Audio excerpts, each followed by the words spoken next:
দক্ষিণ এশিয়ায় বাংলাদেশই প্রথম হেপাটাইটিস সির ঔষধ উৎপাদন এবং বাজারজাত করেছে ইনসেপ্টা ফার্মাসিউটিক্যালস। হেপাটাইটিস সি চিকিৎসায় সোফসোভুভির ট্যাবলেট হোপটাভির নামে বাংলাদেশে উৎপাদন করেছে ইনসেপ্টা। এ নিয়ে সেমিনারে বিশেষজ্ঞরা বলেছেন, দেশের চিকিৎসা খাতে এটি একটি যুগান্তকারী ঘটনা। রাহুল রায়ের report. Hepatitis C virus liver cirrhosis এমনকি ক্যান্সারও সৃষ্টি করতে পারে। 17 কোটি বাংলাদেশে আক্রান্ত 100 জনে 1 থেকে 3 জন। এই রোগের চিকিৎসায় আগে শুধু ইনজেকশন থাকলেও বর্তমানে মার্কিন যুক্তরাষ্ট্রে অনুমোদিত ট্যাবলেট সোফসোভুভির সবচেয়ে উন্নত ঔষধ। বাংলাদেশে এই ঔষধ নিয়ে এসেছে ইনসেপ্টা ফার্মাসিউটিক্যালস লিমিটেড, নাম হোপটাভির।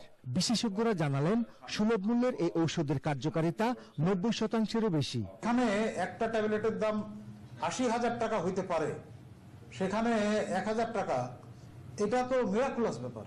এবং আমি এই জন্য ইনসেপ্টা কোম্পানিকে আমাদের রোগীদের পক্ষ থেকে, আমাদের পক্ষ থেকে তো বটেই, রোগীদের পক্ষ থেকেও কৃতজ্ঞতা জানাচ্ছি।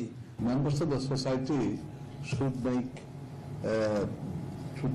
make effort so that the drug is used correctly.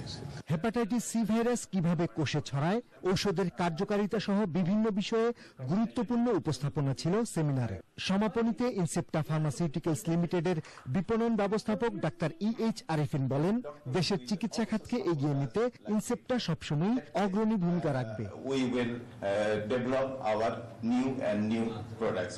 Rahul Roy, channel i, Dhaka.